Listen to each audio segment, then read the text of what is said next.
샬롬. 설 연휴를 보내고 오늘부터 다시 삶의 거점에서 선교사적 사명을 가지고 하나님의 영광 위하여 귀한 걸음을 걸어가시는 여러분 모두를 축복합니다. 내가 서 있는 곳이 하나님께서 세워주셨고 하나님께서 보내어 주신 곳임을 고백하며 오직 하나님의 영광 위하여 그렇게 최선을 다하시는 올 하루가 되시기를 진심으로 소망합니다. 오늘 주시는 말씀 같이 나누도록 하겠습니다. 사람이 마땅히 우리를 그리스도의 일꾼이요 하나님의 비밀을 맡은 자로 여길지어다. 그리고 맡은 자들에게 구할 것은 충성이니라. 너에게나 다른 사람에게나 판단받는 것이 내게는 매우 작은 일이라. 나도 나를 판단하지 아니하노니 내가 자책할 아무것도 깨닫지 못하나 이로 말미암아 이롭다 함을 얻지 못하노라. 다만 나를 심판하시리는 주시니라. 그러므로 때가 이르기 전 곧 주께서 오시기까지 아무것도 판단하지 말라. 그가 어둠에 감추인 것들을 드러내고 마음의 뜻을 나타내시리니 그때에 각 사람에게 하나님으로부터 칭찬이 있으리라.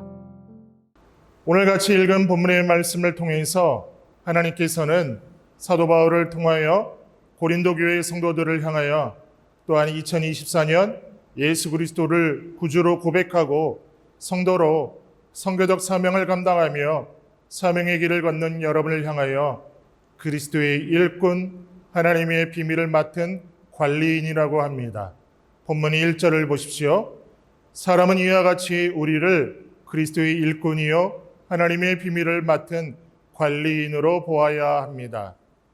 큐티 영상을 함께 하시는 성도 여러분, 우리가 예수님을 구세주와 나의 주님으로 믿고 영접했다는 것은 예수님을 내 삶의 주님으로 주인으로 모시겠다는 결단인 줄 믿습니다.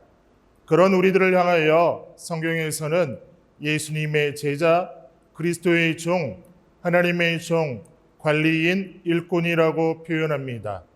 오늘 1절에 표현된 그리스도의 일꾼, 하나님의 비밀을 맡은 관리인이라는 이 말은 지금 우리가 듣기에 괜찮아 보이는 말처럼 들립니다.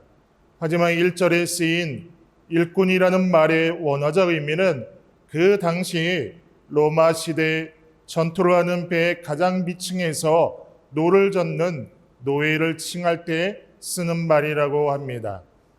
영화를 보셨을 때 종종 그런 장면을 보신 적이 있으실 겁니다. 배의 가장 밑층에서 노를 젓는 노예는 노예 중에 가장 천한 노예입니다. 주인의 명령, 배의 함장의 명령에 따라 일할 수밖에 없는 일꾼입니다. 사도 바울은 하나님의 일꾼이요 종이 된 사람들은 다른 사람들을 향하여 우리는 그러한 미층에서 노를 젓는 노예와 같은 자라고 알리고 섬기는 자가 되어야 한다는 것입니다. 왜 사도 바울이 이런 말씀을 고린도 교회 성도들에게 한 이유가 무엇 때문일까요? 고린도 교회 안에 심각한 파벌이 있었기 때문입니다.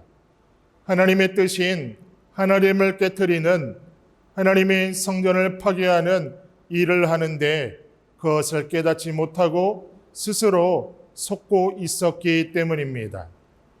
바울은 이런 고린도 교회 성도들을 향하여 아볼로도 베드로도 바울인 나 자신도 그리고 여러분 모두도 다 같은 그리스도의 일꾼이라는 신분을 분명히 알려주고자 한 것입니다.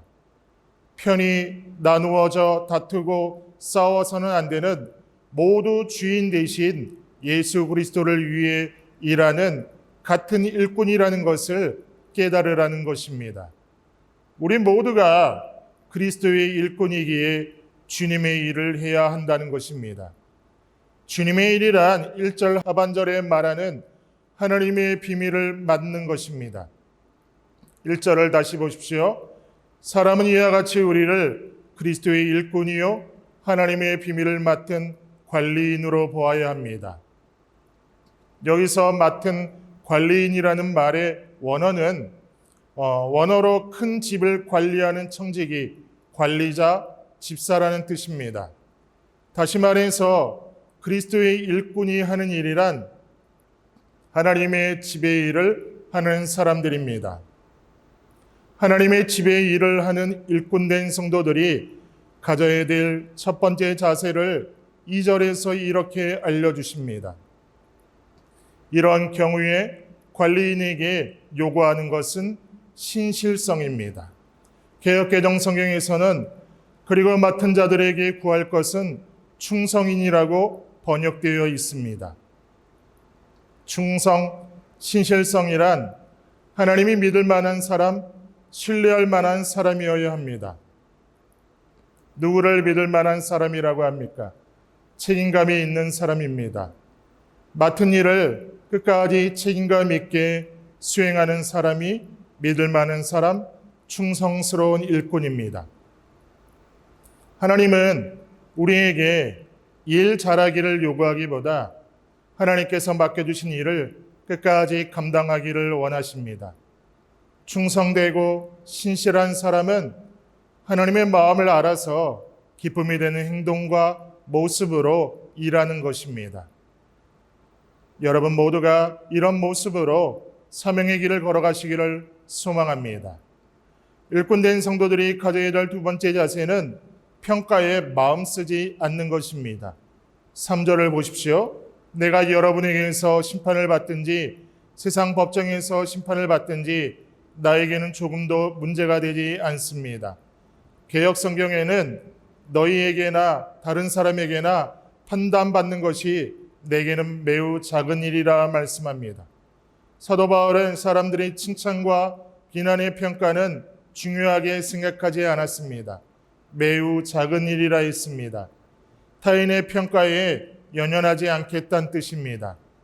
다른 사람들의 평가는 옳을 수도 있고 틀릴 수도 있기 때문입니다. 사람의 잣대는 부정확하기도 합니다.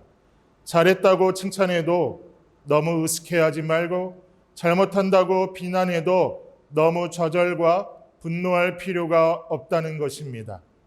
또한 그리스도의 일꾼된 우리는 스스로를 평가할 때가 있습니다. 3절 하반절을 보십시오. 그뿐만 아니라 나도 나 자신을 심판하지 않습니다. 개역 성경에는 나도 나를 판단하지 아니하노니 내가 자책할 아무것도 깨닫지 못하나 이로 말미암아 의롭다 함을 얻지 못하노라. 다만 나를 심판하실 이는 주시니라고 말씀합니다. 바울 사도는 자기 스스로 자기를 평가하는 것도 별로 중요하지 않다고 합니다. 스스로 착각하여 우쭐해지기도 쉽고 열등감에 빠져 낙심할 수도 있습니다. 내가 나를 판단하고 스스로 자책할 것이 없다고 생각하더라도 하나님 앞에서 결코 의롭다함을 얻지 못하기 때문이라는 것입니다. 다른 사람의 평가도 자기 스스로의 평가도 별로 중요하지 않다면 그럼 진정한 평가는 어디에서 이루어질까요? 바로 하나님의 평가입니다. 4절과 5절을 보십시오. 나는 양심에 거리끼는 것이 없습니다. 그러나 이런 일로 내가 의롭게 된 것은 아닙니다. 나를 심판하시는 분은 주님이십니다. 그러므로 여러분은 주님께서 오실 때까지는 아무것도 미리 심판하지 마십시오. 주님께서는 어둠 속에 감추인 것들을 환히 나타내시며 마음속의 생각을 드러내실 것입니다. 그때에 사람마다 하나님으로부터 칭찬을 받을 것입니다. 말씀합니다. 우리가 어떤 한 사람에 대해 내리는 평가는 지극히 일부분에 대한 평가입니다. 우리가 그 사람의 일상을 24시간 관찰하지 못하기 때문입니다. 그러나 하나님의 평가는 우리의 마음의 뜻이 어떠한지 중요하게 평가하십니다. 여기 마음의 뜻이란 마음의 동기를 말합니다. 무슨 동기로 일하느냐는 것입니다. 사람은 행동만 보지만 하나님은 마음의 의도를 보십니다. 그렇게 진정한 평가는 하나님 앞에서 이루어지는 것입니다. 마지막 날에 하나님께서 판단하십니다. 그래서 우리에게 주시는 명령이 5절입니다. 그러므로 여러분은 주님께서 오실 때까지는 아무것도 미리 심판하지 마십시오. 주님께서는 어둠 속에 감추인 것들을 환히 나타내시며 마음속의 생각을 드러내실 것입니다. 그때의 사람마다 하나님으로부터 칭찬을 받을 것입니다. 오늘 큐티 영상을 함께 하시는 성도 여러분, 오늘 말씀을 통해서 나의 신분과 사명은 그리스도의 일꾼, 배 밑에서 노를 젓는 노예와 같다는 겸손함을 가지고 24년을 살아가기를 원합니다. 그리고 우리는 누구를 판단하고 정죄하고 비난할 자격과 능력이 있지 않음을 깨닫고 마음의 속마음을 하나님께서 마지막 날에 다 드러내 심판하실 자는 심판하시고 상 주실 자는 상 주실 것을 믿고 우리가 할 일은 그 영혼을 살리고 세우고 함께 나아갈 수 있도록 하나님을 위해 힘써야 할 것임을 기억하고 그렇게 살아가는 우리 모두가 다 되기를 진심으로 소망합니다. 다 같이 기도하도록 하겠습니다. 하나님, 일꾼된 자로 그의 사명을 충성되이 감당하게 하여 주옵소서. 일꾼된 자로 하나님께서 맡겨주신 일들을 감당할 때 겸손함으로 행하게 하여 주시고 또한 우리의 생각과 우리의 가치관으로 판단하는 그런 실수를 범하지 않게 하여 주시며 하나님께서 만나게 하신 모든 이들에게 주의 사랑을 전하는 통로로 그렇게 다른 사람을 세워주고 격려하는 통로로 그렇게 귀히 쓰임받게 하여 주옵소서. 그렇게 행하시 하나님 믿고 의지하며 예수님의 이름으로 기도드리옵나이다. 아멘.